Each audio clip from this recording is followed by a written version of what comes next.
Okay, hey there everybody, it's Kamal Fernandez here from Kamal Fernandez Dog Training, obviously, because this is my YouTube page.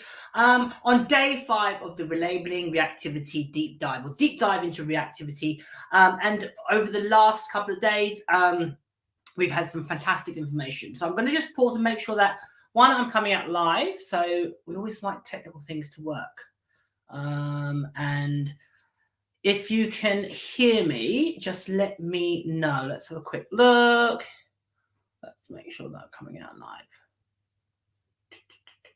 All good, all good. So I seem to be coming out live there. So I'm going to just give it a second.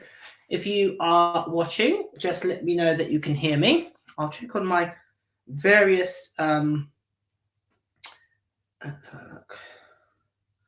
Let's have a look. So we've got people joining, which is all good. I think we're all good. Okay, excellent. All right, cool. Yeah, excellent. So welcome to day 5 of the Relabelling Reactivity Deep Dive.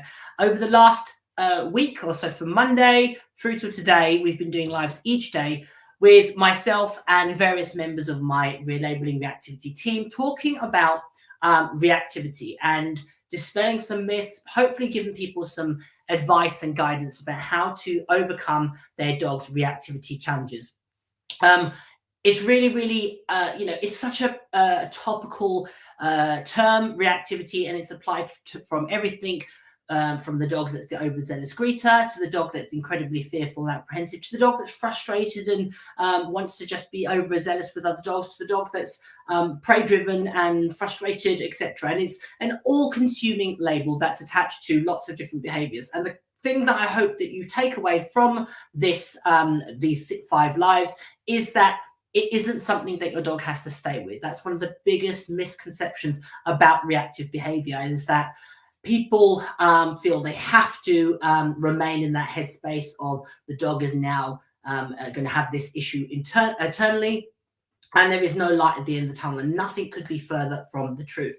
So on Monday, I talked about the 5 core causes of reactivity, and hopefully that's given people some food for thought. So the first thing to consider is that does the dog have understanding and education?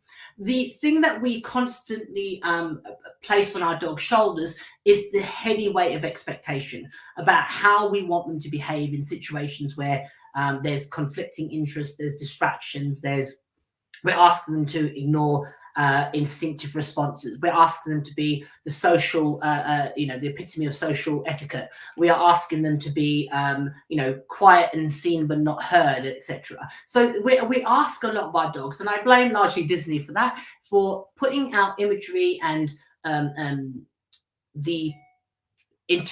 would be the way to put it? The persona of the perfect dog. And as a result of that, anything that falls below that heady standard is deemed problematic, and that goes not beyond. That's not just in applicable to reactivity. That's a lot of behavioural challenges. We need to have realistic expectations about what our dogs are, and we want them to often function in a very non-doggy manner in situations where they just are behaving on instinct. They're just doing what is natural to them. So if we were to, all take dogs into, say, for example, a lot of countries where dogs are more in rural settings and they are left somewhat, to their own devices, you see much more normal dog-to-dog interaction, and that is sometimes where dogs are a little bit volatile, sometimes where they're a little bit apprehensive, sometimes where they're a little bit concerned, and so forth and so forth. And that's a really normal, just bear in 1 second. We'll just make sure I can come out. Let's have a look. Okay, there we go. So we'll just hopefully, excellent. Okay, perfect. So you can hear me. So yeah, we have a lot of unrealistic, or we have a lot of high expectations of our dogs. And if we were, as I said, if we were to leave them to their own devices, they would probably be much more natural interactions, natural conversations, natural dialogues, and some of it wouldn't necessarily look very politically correct. And I think it's definitely something, certainly Western cultures have a real massive what would be the word, misunderstanding of. Okay, so when, as part of that, it means that the onus of responsibility to provide education and understanding falls on our shoulders as the dog's owners, and we need to be vigilant. We need to be putting the work in. We need to be committed to teaching our dogs how to behave and respond in all the situations that we inevitably put them in. As my good friend Susan Garrett says, dogs are only doing the best they can with the information that we provide them with the environments that we put them in. And it's absolutely true. So when we have dogs that are labeled reactive, we need to first ask ourselves the question, have we provided sufficient education and have we provided sufficient understanding? As I said on Monday, the core 3 things, if you take nothing from this series of lives, the 3 core things that I would urge you all to review and to place a lot of emphasis on, training really, really, really well, to the point of where you would wager me £1,000 that your dog understands these 3 core behaviors, is a recall, a sit, and a down. And training those 3 simple behaviors, it would be brilliant if we could train other things, loose lead walking, ignoring distractions, impulse control, all that sort of sexy stuff. But if we could just whittle it down to 3 core things that we should prioritize, sit, down, and a brilliant recall, we could probably navigate 95% of situations with little fallout, or certainly we could get our dog out of a situation which could escalate into something being more problematic. So placing emphasis on education and understanding is critical to help dogs not be labeled reactive. The second thing that we need to consider, and this is one that's often overlooked by people who have dogs with behavioral challenges, is there a physical entity that's affecting the dog's ability to behave appropriately? That physical entity might be physical well-being. So there might be something going on with the dog. It might be a level of discomfort, pain. Dogs are phenomenal at masking illness and pain and discomfort. They are brilliant at it. And sometimes, we learn the hard way that actually in dogs are in a great deal of discomfort, and often it's too late to rectify. So if your dog is suddenly reactive and it's behaving out of character, find out if there's something physically going on with that dog. And it could be that you need to do some digging to find out if there's an issue that's contributing to the dog's behavior. The second part of reactivity is, are we meeting that dog's physical needs? If we go back over time and we look at what dogs were originally bred for, they were bred to be tools to assist us in our daily life. They were hunters, they were gatherers, they were exterminators, they were guarders, and they were companions. The companionship was really a secondary entity to their working role or having a vocation. And as a result of that, we've created dogs that need to have physical stimulation. They need to have exercise. They need to have healthy exercise, not just over the park with a chuck it, throwing it backwards and forth. They don't need all that adrenaline surging through their system. They need constructive, healthy exercise. So it's really, really important that we look at that when we are thinking about reactivity and reactivity problems. So understanding and education, physical. The third thing that can often be a contributing factor of reactivity is the dog, or is there a relationship or a trauma entity that's affecting your confidence with that dog? So you heard earlier in the week my good friend Lou Holmes talk about her experience with one of her dogs, Chip, who was a dog that had been unfortunately attacked when he was very, very young, and had hundreds of stitches as a result of that altercation. And he was a dog that had obviously defensive issues, or reactivity as it would be deemed now, because of that. And rather than Lou staying in the headspace of her dog being a victim and forever fearful and apprehensive, she chose to look at empowering the dog and giving him a vocation. So often when we are the witness to an incident where the dog is being either attacked or our dog attacks another dog, and we have the backlash of the owner, hurling abuse at us, might even be confrontational, it might escalate. That for a lot of people can be really, really traumatic. And we need to put the work into ourselves in ensuring that that doesn't remain with the dog and it doesn't get carried forward. What can easily happen is you can form what I call an anxiety loop, where the dog is initially apprehensive, sniffy nose, and That then makes you apprehensive, which then further compounds the dog's anxiety, which makes you further anxious, and so forth. And before you know it, there's a downward spiral, which both of you are feeling anxious on the anticipation of seeing another dog. Tense body language, frantic voice tones, moving away frantically, and so forth and so forth. And in those situations, that can create a conditioned emotional response to seeing dogs, and that can be on both parts. So we really need to place emphasis on our shoulders to do the work on moving forward from that level of trauma and ensuring that our relationship with the dog isn't at the core root of our dog's challenges. We heard from Kat Farrance of Movement for Modern Life and Angela Watson, life coach, and obviously a member of the Relabelling Reactivity Team, about things that we can do to reframe those issues in our mind. We can take a deep breath, take that moment to look at what's happening, see it for what it is, and be proactive in our actions. Kat talked about being response able, being able to respond in a situation which can cause us anxiety.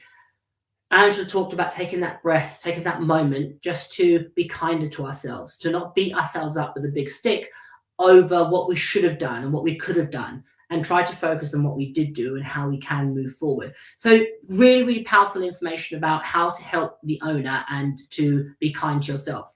So education and understanding, physical well-being, relationship, and or trauma. The fourth thing is appropriate socialization. And this is where often, depending on the age of the dog and the sensitivity of the dog and the hormones of the dog, when there can be long reaching ramifications for our dog, dependent on where they are in their development.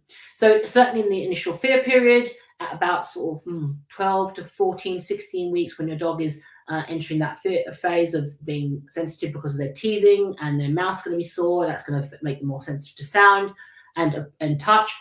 That can be often when they can experience things that could cause them long-term trauma. And additionally, when the dog enters adolescence, the dog gets an altercation, and that can also cause long-term reactivity issues. It's really important that we are aware of those developmental phases and not, again, holding on to it long-term and carrying it forward so that it becomes a greater problem. Adolescence is notoriously challenging to deal with in 2 and 4-legged creatures, and certainly with dogs. That's when I would say the majority of people probably give up on their dogs or rehome them. And I think if you did a data sample of dogs currently in rescue, you would probably find the majority of them are of an adolescent age or in adolescence, because people hit that point of going from puppyhood where it's all wonderful, the dog's fantastic, everything's brilliant, shifting into adolescence where we get typical problems. And as a result of that, people then get frustrated, get exacerbated, the dog gets behavioral problems or develops behavioral problems. And as a result of that, the dog then carries that out in a way that's socially inappropriate or politically incorrect. So we need to be mindful of that when we train our dogs. So moving forward, what I'm hoping to do is I'm hoping to have members of the Relabelling Reactivity community join me this evening for discussions and to let you know a little bit about the group before I talk about the other causation factor of reactivity. So I'm mindful of their time. So I've got one of them here with me, Rachel Williams. Rachel, I'm going to add you. Just bear with me. Hey, there we go. Hey, Rachel, how are you? Can you hear me okay? Yeah, I can hear you, Kamal. Hi. Put you up. So welcome. Thank you for coming along, Rachel. I really do appreciate it. That's all right. People join.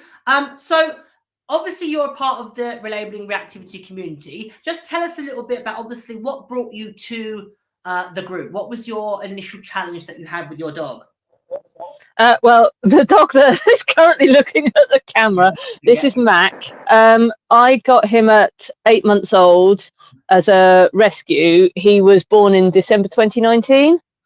And he just had a lot of the lockdown pup challenges. So he was pulling people over. He was sick if you could hold on to him.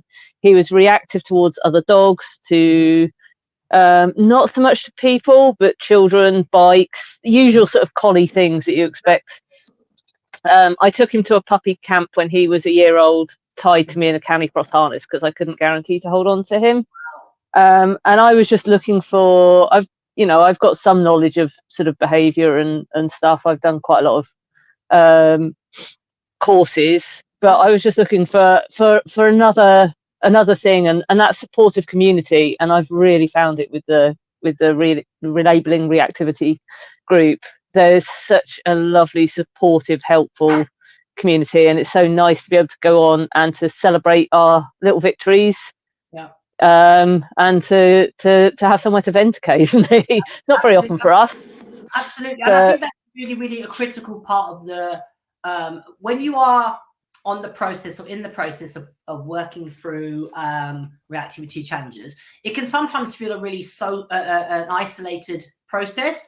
And I think obviously, depending on the community that you're in, obviously you do dog sports, so it can sometimes feel as if you're being scrutinized and judged for your dog's behavior. And I think having a safe space to sometimes vent, get it off your chest, and more importantly, being supported, and also, like you say, those little wins for people in the community. It might be something as simple as just being able to pass their neighbor's house. I mean, that is such a powerful entity.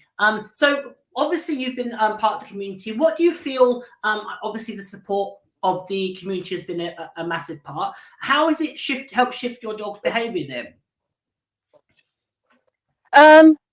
Really, it's just given me that confidence that we are having those little wins, that we are making progress.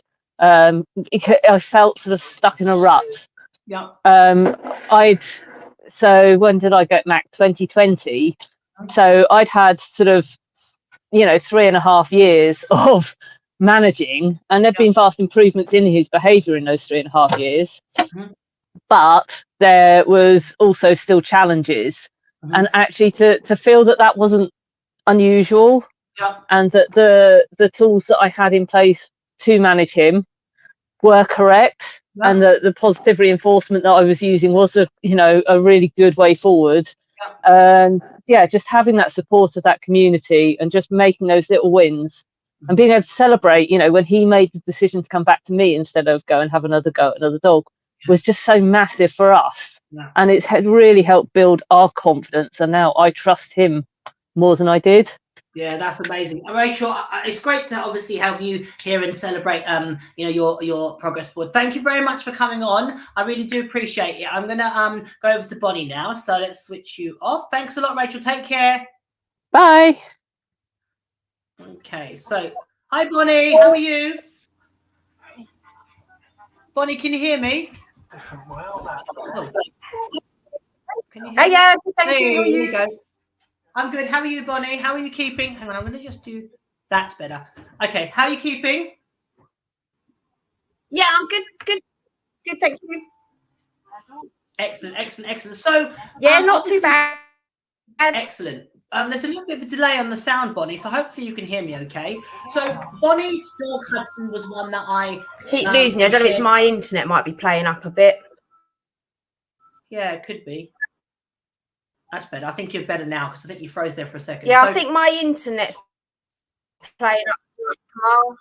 Okay, we'll give it a go. So Bonnie's dog Hudson was one that I shared in the last Relabelling Reactivity deep dive, showing some of the work with Hudson, working with another dog. I did a live session with him in training in a hired field or freedom field. And I think my internet's playing up, Kamal. I can't see. Oh, hang on. Bonnie, I'm going to just take you off and just put you in the background just so you can see if you can sort it. Okay, so hopefully Bonnie can join us in a second. So Bonnie's dog Hudson was one that I shared with you some of the journey and the progress or some of the training in the last deep dive. And Bonnie's done an incredible job. Hopefully you can hear me, Bonnie. An incredible job with Hudson moving forward. She's really, I mean, it's nothing short of inspiring how much work she's put into him and how much progress she's made with him. In overcoming some of his challenges. So he was very apprehensive about dogs and people. She's now got him interacting with other dogs in a controlled manner. She's got him meeting new people. She's actually got a dog walker that started to be part of her his circle of friends that she can have support her or and work with him. Actually, the dog walker's child has actually interacted with him. So massive steps forward by just simply putting the work in, putting the time in, and being committed to her dog. And that's the big thing I'd say about the Relabelling Reactivity community, is that every single person within that community is 1,000% committed to their dog living their best life, which is what I love about them most. So Huin, I'm gonna add you if you're okay with that. Okay, so let's have, hey, how are you? Yeah, no, all right. I'm in the middle of baking, but that's all right. Excellent. Well, I won't keep you too long. I just thank you for joining. I really do appreciate it. So obviously you have the wonderful Mr. G. Tell us a little bit about him and what caused you to join the Relabelling Reactivity community. Mostly. What is he? You have to tell everybody what he is. Oh, Cardigan Welsh Corgi. Have you got him with you? He's very striking as well, because he's a blue merle. Where's my handsome puppy? Where's my handsome puppy? Who's that there? Can you see that? There he is. Oh, sort of. His nose. But he's a very striking Cardigan Corgi. So, tell us what brought you to the community then, Huin? Well, I realised, when I got him, I'd done the whole, I grew up with dogs, I know how dogs work sort of thing. Yeah. And I got my own dog and I realised that was complete crap. So, and then I got, I read rubbish advice on the internet saying, you got your puppy's got to meet like billions of dogs and people and everything before they're like, I don't know, 16 weeks old. And I'm like, because we were sort of still a bit in lockdown and everything. Yeah. I didn't do all the things wrong, but that was definitely something I'd done wrong. So you started to be a bit sort of more frustrated greeter. Yeah.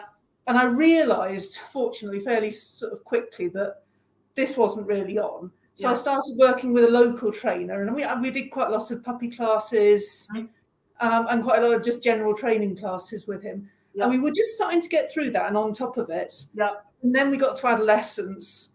And as an intact male, because I was hoping to do a bit of showing with him, he had so many bad experiences, and it just, I think he just had enough of being, jumped on and picked on and yelled at by random dogs. And he was like, no, I don't have to take this. I'm going to get them first. Yeah. So, we've spent a lot of time just going, there are other dogs. Sometimes they will do dog things. Yeah. That's okay. Yeah. Well, I mean, today was just amazing. He was so good today. Yeah. Okay, that's a really good point. So today you put a great post up. So share with us what happened today, and obviously, the fact that you can share it with the group, and obviously everybody shares with you that little win. What happened today then? Just share that with people. I took him to the local park, which I do sometimes if I think it's going to be reasonably quiet. Mm-hmm. On the way there, we saw a very overexcited dachshund who was sort of coming down at us from right angles from another road as we were sort of heading in. Mm-hmm. And he saw it and he was like, oh, and then he was like, never mind. And I was like, brilliant win. So we went into the park and I was sort of keeping an eye to see whether they were, and they came in a different way, and she sort of waved at me and I was like, oh, okay. And, that was great. So we saw them a couple of other points around the park from a good distance, and we was like, oh, okay, dachshund, that's fine. And we didn't get close enough for the dachshund because but it was far enough away that didn't happen. So that was great. Yeah. Did a little training in our lovely tennis courts and lock us in and we're safe. Yeah. Love that. And then went around the park and there's like a little sort of cut through coming in on the side. Mm-hmm. And just as we were coming up to it, this pug popped out from behind there. Mm-hmm. And then both dogs sort of froze and Guillaume had puddles of line around him. So I'm like, no, we'll just, hang on to that in case a thing happens. Yeah. And the lady's like, she's going to make so much noise. She's going to absolutely explode. And I'm like, okay, well, just sort of on. Got the squidgy tube out. Yeah. And I moved sort of more around towards his side so he could sort of like get to me easier. And he was like, oh, okay. And the pug was sort of exploding all over the place and hackled up and the lady's dragging it off. And I'm like, good boy. Yeah, backing amazing. away. But Yeah. he was so, I mean, he, you know, once he sort of started to move away, he didn't look at it twice. Yeah.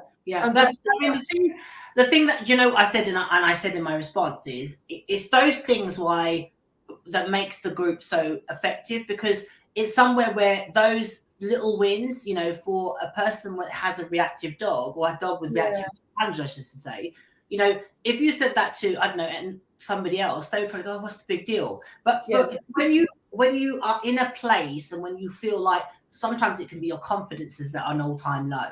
Sometimes you feel like, as I said before, you're being judged by Tom, Dick, and Harry, so to speak. You are constantly hyper vigilant. You are scanning constantly. When you can go out on a walk and you have successes like that, you want to share it with a space, that with a community that can go, we absolutely get you. We absolutely you can really celebrate, and people go, we get it. Absolutely. Now, I just thank you for joining, Helen. I really do appreciate your Holin's has been very candid in some of her sharing of her and how. I've had some really like ranty things. Sometimes I'm like, oh, there's a horrible spaniel and it was all awful. Yeah. And you know what? That's what I love most about the group, that people feel that they can do that, and it's okay. And I think that's the big thing that, you know, Kat and Angela really talked about is, you know, it is okay to feel those feelings and have somewhere where you can say it and not be judged. Yeah, I mean, because I could put it on my regular Facebook, but like 90% of the people there will be like, well, and then, you know, in those moments, you don't actually necessarily always want somebody to tell you. You just want the space where you can go blah, and then go, I'm fine now. I got it off my chest, and I can move on. And that's what I love about the group. Thank you very much, Ulwin. I appreciate it. Thanks very much, Sarah. I'm going to switch to you. So let me just take this off. Hello, Sarah. How are you? Hi, everybody. Up in sunny Scotland. Yes, it's very sunny. No. Is Scotland ever sunny? All the time. I'm not kidding. It's super sunny. It's been all week. Really? Yeah. Oh, we all hate you that little bit now, Sarah. How are you keeping anyway? Good. Data's. Come on. Hey, there he is. Excellent. So, again, Sarah's one of the members of the community with her beautiful Malinois Data, who I met originally when I did a seminar up in Scotland. So what brought you to the community then? What made you join the community? Because you were doing a really good job up where you were. What did you feel that you, you know, I could bring to the table, or my team could bring to the table then? I think it was mostly the community, being able to talk to people who can relate and have dogs with challenges that Data has, especially because I do know personally some people who have dog reactivity, but not really anybody with people reactivity, and that's Data's biggest challenge. So it's been really good to have people who can relate and be like, yeah, totally, you're not alone. Yeah. Because it can, as I said, you know, I think the thing that really, when I started putting the course together, and sort of, I suppose then it's like everything. It's a bit like the yellow car thing. That as soon as you get a yellow car, you see loads of yellow cars. As soon as I start thinking about reactivity and helping people with dogs with reactivity challenges, I started to hear more stories about people feeling isolated and feeling like on their own, and how their dog's behavior had almost forced them into this, you know, strange and weird way of managing, like getting up at ridiculous hours of the day, going to places where, you know, nobody would breathe or etc., just so they could expose their dog to life. And you're thinking, wow, how much joy that took away from dog ownership. So what do you feel you've changed then, or how has the group helped you change and move forward? Because you're doing like phenomenal with him. I think it helped me gain confidence to take it to the next level and go places where maybe we would not go before.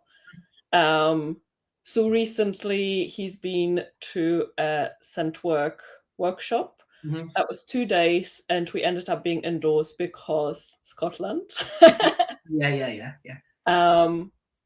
And I wasn't sure how he's going to deal with it, but he did absolutely brilliantly. And that just shows me what a long way we've come. I think the course itself helped me take my management to the next level. Yeah. And I also discovered that his understanding of a lot of things have been lacking. So it helped me in various ways. Yeah. So it's not only the community, it's also the course itself. Yeah. And it's always nice to share our journey. Yeah, absolutely. And that, I think, do you know what? And this is, it might sound corny and cliche, but honest to God, the community and that bit, I anticipated, I hoped that people would have that level of camaraderie, and I hope that people would have that level of support. But I didn't anticipate it to be the way that it has, in that you kind of go, wow, like, sometimes when you guys will post stuff, before I've even had opportunity to respond, somebody will be in there going, you know, lifting you up or being there to, and I think that in itself is absolutely amazing. And even when you guys have some days which are challenging and tougher, the community rises up, which I think is the thing that I love the most about it, really. I mean, and your passion and your dedication to your dogs. There's not a person in that group that isn't all in, and that's what I love about it. And that's the thing I'd say to anybody thinking of coming to join the course, is you've got to be committed. You've got to really be willing to put the work in. Like Sarah is a great example of somebody that puts the work in, puts the time in, is dedicated to achieving, as is all the members of the group. And I think that's really something to take into consideration. Thank you very much, Sarah. I'll let you go. I appreciate it. Thank you very much for coming on. So hopefully a couple of the others, I know Bonnie was trying to get on. I think her internet was being a little bit dodgy, and Claire was, I think she was trying to get on, but hopefully they'll join me again, and again, to have more members of the community join and give you their take on it. And, you know, I simply put out into earlier today, or earlier, I think it was last week, I posted, look, if anybody wants to come out and live, I didn't prime them about what to talk about or what to give their experience of the group, because I wanted to be from their slant. You know, it's up to them what they feel of it. And the thing that definitely jumps out to me is the sense of community. So coming back to the 5 reasons, the one that obviously is definitely relevant for a lot of the people within the group is the genetic entity. And that's something that often isn't talked about, you know, being our dog's genetic needs. You know, a dog like a Malinois or a Corgi or a Border Collie, they're going to behave very differently to a dog, for example, a showbred Golden Retriever or a showbred Cocker Spaniel. They're going to have a different level of energy and a different level of intensity. Those behaviors, if not channeled and utilized, can often result in behavior that's deemed reactive. So it's really, really critically important that we understand what our dogs are. The week has really been about empowering people, enlightening people about what reactivity actually is versus what the misinterpretation of reactivity is, and hopefully some empowering solutions for the owner, and hopefully insightful takeaways for dealing and overcoming with reactivity. For me, there's so much misinformation about reactivity, that reactivity is about your dog being disobedient, your dog is aggressive, your dog is X, Y, and Z. And obviously with social media, it's very easy to create a 5-minute, boom, hey presto, there's your dog sorted. In a lot of instances, that looks really, really impressive, to see a dog that's, you know, 1 second being really, really aggressive and flying at another dog, and then 2 minutes later, it's stopped that behavior. And in a lot of instances, that can actually happen. I've done that numerous times with clients over the years. But if we want to make impactful change, we've got to look at a little bit deeper. We've got to scratch beneath the surface. So we want to be thinking about, is that dog that's in that situation, does it look happy? Does it look joyful? Does it look relaxed? Does it look comfortable? Some instances, absolutely. You know, when you allow a dog a little bit of space and time to meet another dog, it can absolutely be a situation where the dog is relaxed and happy and joyful. But if when we look a little bit closer, if we see the dog is looking under duress, or the dog is looking pressured, or the dog is looking stressed, that's not what we want for our dogs. We want our dogs to be happy. We want our dogs to be confident. One of the things I love about the group is when members share photos of their dogs interacting with other people, interacting with other dogs, and doing it in a way that is joyful and happy and comfortable and confident. And that's really what we want all our dogs to be. So I don't know whether anybody has any questions on reactivity before I move forward. I think there's, oh, hang on a second. Let's have a quick look. So let's have a look. Any questions about reactivity? So Christine said, "You are so right. When my Purdy manages to walk by another dog without reacting, it's great. And inside I'm dancing." Absolutely. It's such a huge thing. If you've had a dog with a behavioral problem or a challenge, when you get a tiny bit of progress, you want to shout it from the rooftops. And I think having a space where you can do that, free from judgment, free from telling you what you should have, would have, could have done, is really, really, really empowering. And that's what I absolutely love about the group. And, you know, and also it is effective. I've been a reinforcement-based dog trainer now for, you know, literally decades, and I cannot overemphasize the power and effectiveness of reinforcement-based dog training and how it can make not only masses of difference in your dog's learning, but also in the owner's perspective of how they see the world. I always say to people, you know, coming from a more traditional background, it's like once you've opened that gauntlet or the gateways to seeing it from the dog's perspective, it's so empowering. And that's something that I urge you all to consider. So going back to the 5 reasons why dogs can often be deemed or perceived as reactive, one that we really want to be looking at, as I explained earlier, is understanding and constantly asking ourselves the question, how well does my dog understand what I want it to do? And that is applicable to social etiquette, that's applicable to social skills, that's applicable to impulse control. Can the dog understand to sit at a distance, sit up close, sit under distractions, recall away from distractions, recall at a distance, and so forth and so forth. Things that we can start off, and this is something that if you're watching at home and you have a dog and you want to play a little game, one of my favorite go-tos is a game called Simon Says, which I do on seminars. If you've ever been to a seminar that I've done, you'll see me have done this before, and it's a really simple evaluation of what your dog currently knows. So you're going to get your dog, get some food, play this game in a space that you're comfortable with, free from distractions ideally, and you're going to run through various body languages or body language pictures, and you're going to test how well your dog understands a verbal cue. Now, I would start with the behavior, the sit, because most people have taught that behavior, hopefully on a verbal cue. So we're evaluating how well does our dog understand the verbal cue sit. And what you're going to do is you're going to go through various body language pictures. So the first one is put your hands on your head and ask your dogs to sit. Then progress to hands on shoulders.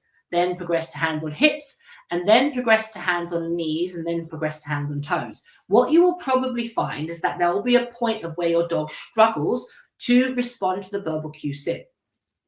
So I want you to do that and evaluate it, okay? Secondly, then I want you to do the same thing, but what you're going to do now is you're going to have your dog walk by your side. It can be left side or right side, doesn't matter. You're going to continue walking and say sit, okay? Then you're going to do the same thing. You're going to do that at a jog. So jog in a little circle, jog forward, tell your dog to sit, but keep moving forward. So you're not going to stop. You're going to sit, say sit as you're moving forward. Then you're going to do it at a bit of a run, okay? You're going to do it in those 3. So walking, jogging, running, okay, and asking your dog to sit. Then I want you to also hold your dog's collar, throw a treat out, send the dog to get the treat, and then attempt to stop it in a sit on the way to the treat. Now, what you're going to find out is your baseline dog's level of understanding of the verbal cue sit. What you will probably identify is that there will be points when your dog is better and points when your dog needs more understanding. And you will probably find it will be broken down into 2 distinct areas. And that will be when your body language goes a little bit lower on the ground, your dog will probably start to offer you a down behavior. And when the dog's motion is a bit faster or the level of distraction is a bit bigger, that's your baseline. You want to figure that stuff out. Can my dog understand the verbal cue sit irrespective of my body language? And can my dog understand the verbal cue sit irrespective of the speed that they're traveling at and the distraction that they are presented with? Now, next question is, well, what are you going to do to fix this? Okay, so we're going to look at body language first. First thing you're going to do then is when your dog hits a struggle, you're going to not just help them instantaneously, okay? So you're going to get to, say, for example, hands on toes and your dog goes into a down. So first step is to just break the dog off and try again. Sometimes dogs get a little bit confused. It's no big drama. If the dog does it the second time, tell it it's brilliant, reward it like mad, and then move on to something else. If the dog makes the mistake a second time, okay, you're going to do 3 attempts of that same exact picture And then you're going to think about how you can make it slightly easier.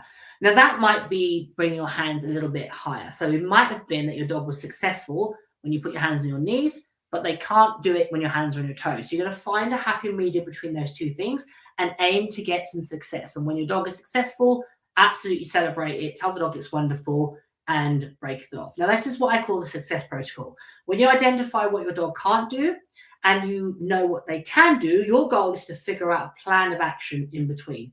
You can apply that to anything that you train. So, for example, if it's motion, your dog is brilliant when you're walking with them, and they're brilliant but they can't do when you're running with them. You could start to run on the spot and see if they can sit, or you can start to run and move a tiny bit forward, and you can build it up that way. Or you could jog on the spot, or you could jog and start to move a tiny bit forward. So you can break it down into easier steps that your dog is successful.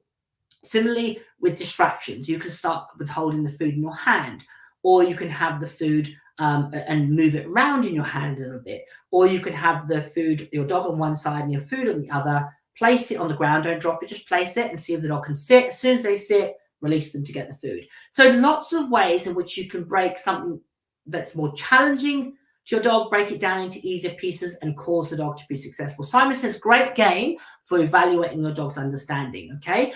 Start with that and evaluate both your sit and your down, because that's going to give you a massive amount of information to be able to move the dog forward and hopefully give you more confidence. Ultimately, what happens often with dogs that are reactive is it affects the owner's confidence. They go out into the world with a level of uncertainty about what's going to happen as they go out the front door, uncertainty about their dog's behavior, uncertainty about their dog's response, uncertainty about their dog's ability to listen to a cue. And how we can help ourselves be more confident is by putting in that training and education away from the distraction, and then piece by piece put it back into a more challenging environment. Start in locations that you can control, add distractions and challenges to those environments, then gradually change the challenges and make it more and more challenging. So Bonnie's just posted a message. I'm just going to read that out. So I can't get a screen right here, but want to say that you and the course and the Relabelling Reactivity community have been invaluable in giving me confidence and stopping me from feeling completely overwhelmed. And as I said, Bonnie's done an incredible job with Hudson and building his confidence around dogs and people. Obviously, we went into great detail about Hudson's background. He was bred by a friend of mine who did an incredible job rearing the litter, brilliant parents, and it's just unfortunate that who knows why Hudson has some challenges that Bonnie has committed herself to working through, and is doing so brilliantly. And it's really important that, in those situations, we can look to apportion blame of, it's the breeder's fault, it's Bonnie's fault, it's this fault, it's that fault. It is what it is. We can either choose to continually look back and pass judgment and look for places to apportion blame, or we can look at, well, how can we build this dog's confidence? How can we move forward? How can we help him overcome some of these things that he's being challenged with? So, don't know if there's anybody else with any questions about reactivity or reactive behavior or the course itself. Let's have a look. See if there's any on Facebook whilst just going to have a look if there's, just have a look through whilst we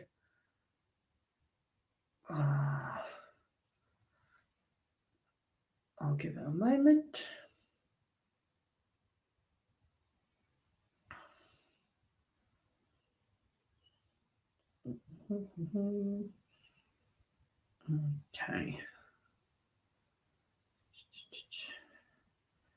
Okay, I don't think there's any questions come through. Let's have a look.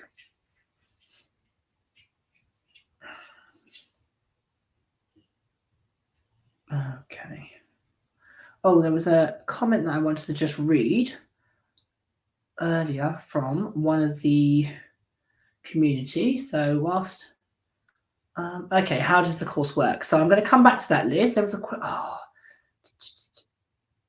okay, so I'm going to just read this out because it's a great, it's one of the members of the community. So Cassie Mullen said, Kamal Fernandez, I've been part of the Relabelling Reactivity community for 8 months. In that time, we have not only made significant progress in my dog's reactivity towards other dogs from following online training, but we've also been supported by a great community. The collective is an incredible safe space to celebrate and vent in equal measures, full of like-minded individuals who can empathize with whatever struggle you are having, as we have nearly all been through similar things.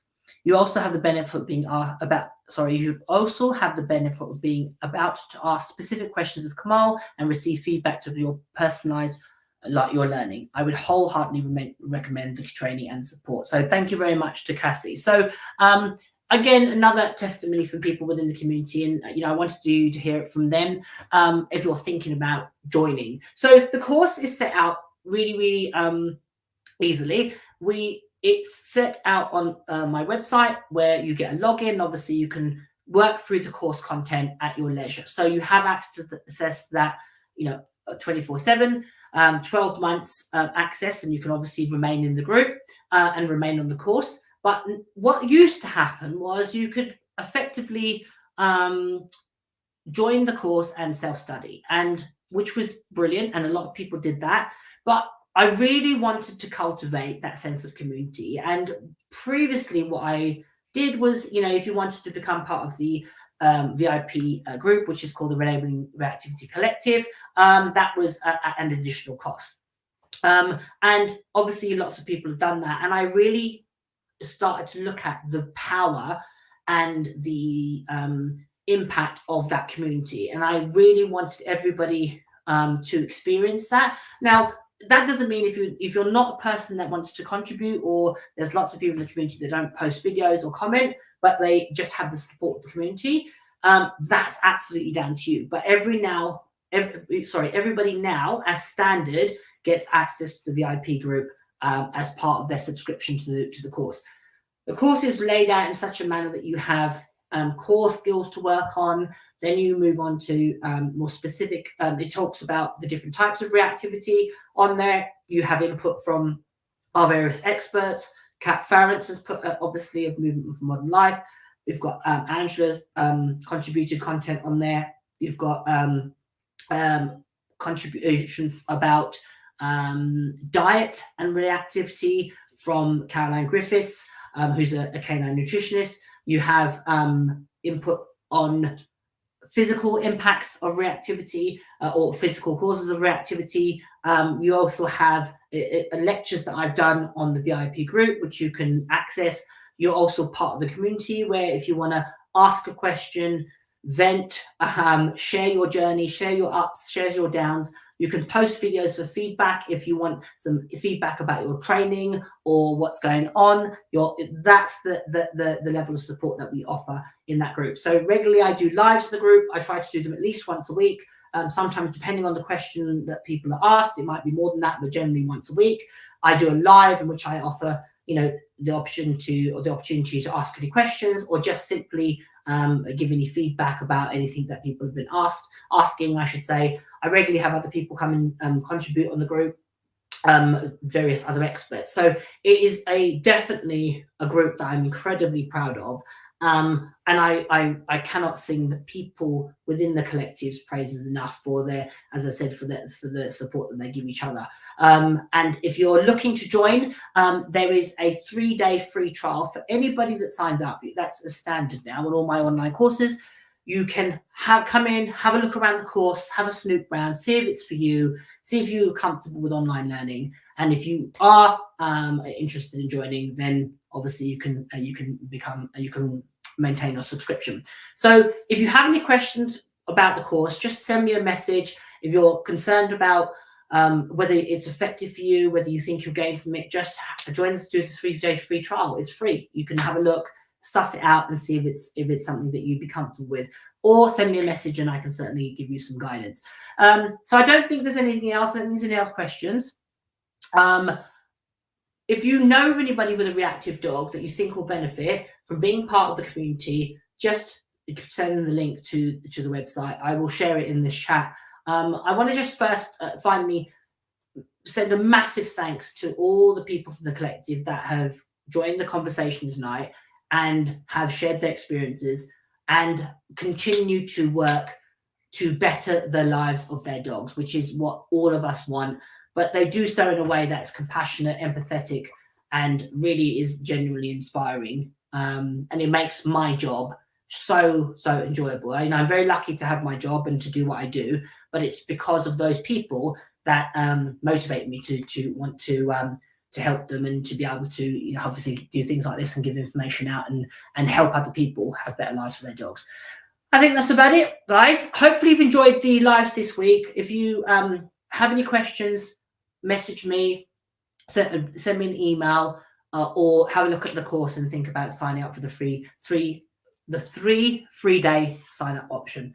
Whatever you're doing, have a great evening, have a great weekend. Hopefully the weather will be good. I'm off to be teaching tomorrow at Dog Sport Derby, where I'll be working with dogs with some challenges, so that'll be fun. And yeah, I look forward to having those of you that are interested become part of the community. Whatever you're doing, be safe, enjoy your dogs, and take care. See you soon.